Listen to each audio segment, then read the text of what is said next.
Hello everybody, I'm James Groves, Managing Director of Indigo Swan. We are here with April's Market Outlook. I'm joined as always by the wonderful Amy Konieczny, our Commercial Director here at Indigo Swan. Amy, how you doing? I'm good, James, how are you? I'm excellent, thanks very much. Good. Done this about 5 times this morning already. We're still good, We are still good. Anyway, let's get into it. Yep. Talk to us, how are the markets looking, where are we, what's happening? Yep, so I just want to start with like a bit of an explanation around what our market outlook looks at. Cool, so good. Our market outlook looks at the year ahead price. Yep. So there is less volatility. We're looking at longer term seasons, so we're looking at a winter and a summer rather than short term volatile markets. But it also means that sometimes the trends that we report on aren't always what you see in other things that get reported on. Yep. So, if you're focusing on a particular season, on a particular month, that might have gone up where the year ahead might have gone down, and conversely, the year ahead might have gone up when another market might have gone down. It's all different. Yeah. Depends so what a little bit of yeah.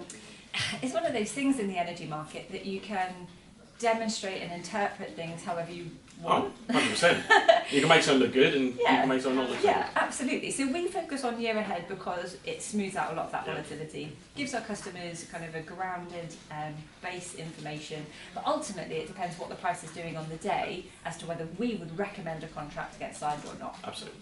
So yeah, so just a little bit of information through there. Good background. So with regard to the actual month of April, when we ran the reports at the beginning of the month, the price was up on the year ahead. Yep.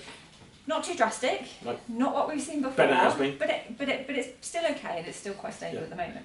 So gas at one point reached 139 pence per therm, but it did go as low as 114 pence per therm in the period, so winning. Yeah, absolutely. Power got up to 145 pounds a therm, but it did fall as low as 125 pounds. Sorry, not per therm. You don't measure electricity in therms. Pounds per megawatt hour. Send that back to school, people. Back to school. I know. God, that's a mistake. But then the price actually fell as low as £125 per megawatt hour. So on a delivered unit price, that's about 12.5 pence. Yep. So if you bought on that day, you're doing okay. Probably getting an offer mid to high 20s. Which would, in this day and age, we consider to be good. Winning. Well done. So that's really, really positive. So we've had lots of warm weather recently, which is great. We've got gas storage levels really high, again, really, really great. So we've got US facility Freeport coming back online, which is, again, another real positive thing. So the general message is, it's good. Yep. Just this little blip on terms of when we report our information, the price looks a little higher, but it's nowhere near panic stations. No. It's nowhere near rush and sign a contract. We've still got a lot of stability. There's still, very little volatility. But the message is, as always, look early, buy at the right time, and make sure you understand what price you're being quoted. Yeah, and I think it's important. I think it's important to carry out. I think it goes well as obviously we treat every customer individually. They all have different contract end dates. Their contract's going to start at a different time of year, run to a different time of year. All makes a big difference in what they see as an individual, doesn't it? Absolutely, yeah. I think going down the route of just looking at year ahead, it gives all of our customers the same information, and then they can work out, okay, right, well, what does it mean for me today? And that's when the account managers step in to give that more bespoke advice. So what else is impacting on the markets? Obviously, you talk about it being up, being down. Is there anything we see for coming up in the future? Anything that's happened that has caused that? What's impacting? So we've got a lot of French nuclear generation coming back on stream, which is really, really positive. So we've been able to import from the continent. So again, that's really helped with price and power security.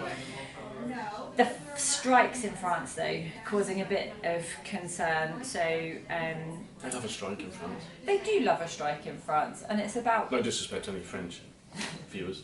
Well, they certainly get their point across. They don't want to retire at 64, they want to retire at 62. I found out the other day, my retirement age is going to be about 72 by the time I get there. That's good. It means mine will be about 75.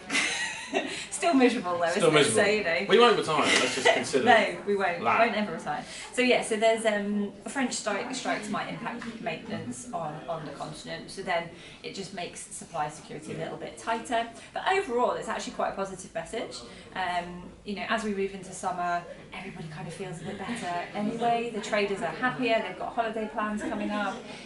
You've got warm weather, so the demand isn't there for heating, you've got demand for kind of aircon and stuff, but that's not as energy intensive as heating.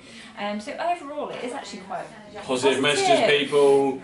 Bit Positive buoyant. messages. And we've now got the energy bill discount scheme. We have, yes. I mean, so many different names, but it is now the discount scheme. Can you just talk a little bit about that? Yeah. I appreciate the market's at a place where maybe it's not needed, but yeah, just a bit of an overview. Yep, so the energy bill discount scheme replaces the energy bill relief scheme. So we've got EBDS over EBRS. And what EBDS is a year-long programme of support from the government, but the price had to be above a certain level before then a maximum discount is applied. So slightly different to the relief scheme where everything was brought down to kind of like a threshold level and the government pays the difference. This one, it is the price is above a certain point and then the government gives a discount. So what we're seeing at the moment is if you're securing contracts right now, the wholesale price is below that threshold level. Yeah. So you won't get an EBDS on your bill. But your bill will look normal. Your bill should look normal. Yes. Hopefully. Yeah. You should also be getting prices anywhere, depending on your size of supply and all those sorts of things, anywhere between the mid-20s to mid-30 pences for your electricity contract. If you go down the route of you're still in contract and it was agreed last year when the prices were very volatile. So we've got a customer who's querying it at the moment. They signed last August. The price in August was above the threshold level, so they will be eligible for the EBDS discount. To bring in that price down for them. So there is still going to be some customers having contracts discounted for the next 12 months. But for the most part, people renewing this year won't see any discount. No, that's cool. And I think it's good, you know, we had a lot of customers in last year, didn't we, taking sort of 6-month contracts to tie into what was the government going to do at end of March. And I would argue, for those customers, it's benefited them. Yeah, it was a little bit of short-term pain, bit of a higher price over the winter period, and ready for the 1st of April, where we were expecting prices to fall, we were expecting some additional support scheme from the government, and actually it's worked out pretty well for those customers. Advice was good at the time, so it worked out well. So as of today, what are we saying to our customers, what advice are we giving, what sort of terms are we considering, etc.? We are now back to getting prices for 2 years. I mean, it's can you believe it? Times, isn't it? 3 years isn't quite where we would like it to be, but, Once just but it's still just that bit too much volatility. But what we're seeing at the moment is a good spread of offers. So we're still getting the 6 months through when people just want to focus on cost saving, focus on summer contract, but actually more and more customers are going 12 and 24 months. The thing of it is, as always, look early. Have that conversation with your trusted provider in advance. Don't leave it till the last minute, because then you just get stuck. It's like the whole adage around foreign currency, isn't it? Don't buy your currency at the airport before you go on holiday. Buy when it looks good. You buy it when the price is right. And it's the same with power and gas. You just need to look early, go ahead of time. Get lots of advice, do lots of reading, ask lots of questions, make sure you really understand what you're signing, but you have got options now. 12, 24 months. So really positive. Amy, wonderful. Thank you as always. It's probably been our most positive update for a good few months, which is lovely. But thanks for joining us, guys. Please join us again next month in May, where we'll see where we are in the ever-changing, wonderful world of energy. If you want to check us out, please go to indigoswan.co.uk. If you want to reach out to us and you've got any questions or need any help, then hello@indigoswan.co.uk, and we'll be happy to help. Thanks very much for joining us.